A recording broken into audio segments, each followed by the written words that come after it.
ধন্যবাদ। আসন্ন কুরবানি উপলক্ষে আপনি যে প্রশ্ন করেছেন, কুরবানির পশু পর্যাপ্ত পরিমাণে আমাদের মজুদ রয়েছে। প্রায় 23 লাখ হচ্ছে আমাদের মজুদ রয়েছে, আর 1,02,00,000 আমাদের চাহিদা রয়েছে। আমাদের বাইরের কোনো কুরবানির পশুর দরকার নেই। ইতিমধ্যেই আমরা 3 দিন আগে আমাদের মন্ত্রণালয় থেকে আমরা প্রেস ব্রিফিং করেছি, সেইখানে আপনাদের বিস্তারিত আমরা অবহিত করেছি। বর্ডার এরিয়াতে বিডিআরদেরকে আমরা সতর্ক করে দিয়েছি, যাতে করে পার্শ্ববর্তী দেশ থেকে কোনো ধরনের গবাদি পশু না আসতে পারে এই কুরবানির সময়। কারণ আমাদের চাষিরা অনেক কষ্ট করে, খামারিরা এই পশুগুলি সংরক্ষণ করেন, লালন পালন করেন।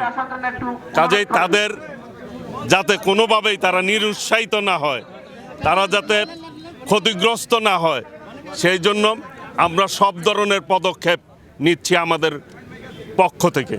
মাননীয় মন্ত্রীর আরেকটি প্রশ্ন, সেটি হচ্ছে আমাদের এই অঞ্চল সহ নাটোর অঞ্চলে এখানে মাননীয় হুইপ রয়েছে, সেটি হচ্ছে যে আপনার কাছে যে প্রশ্ন, আমাদের এই অঞ্চলে 400 থেকে 500 কোটি টাকার মাছ উৎপাদন হয় এবং এই নাটোর অঞ্চলে মাছের উৎপাদনের উপরে অর্থনৈতিক অবস্থা পরিবর্তন হয়েছে। এখানে মাছ রপ্তানি করতে গিয়ে তারা একটি ভালো মানের ল্যাব এবং যে চিকিৎসা ব্যবস্থা সেটি পাচ্ছে না, প্রসেসিং সেন্টার। এক্ষেত্রে আপনার মন্ত্রণালয় সে উদ্যোগ নেবেন কিনা? ইতিমধ্যেই মাননীয় হুইপ সাহেবের সাথে কথা হয়েছে, দুলুভাইয়ের সাথে কথা হয়েছে।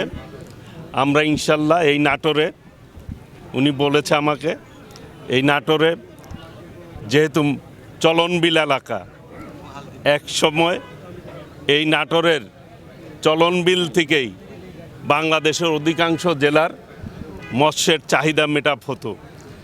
সেই ঐতিহ্য যাতে ধরে রেখে দেশীয় চাহিদা মিটআপ করে আমরা বিদেশে পর্যাপ্ত পরিমাণ যাতে রপ্তানি করতে পারি, সেই আধুনিক বন্দোবস্ত ইনশাল্লাহ আগামী দিনে আমরা করার ব্যবস্থা করব।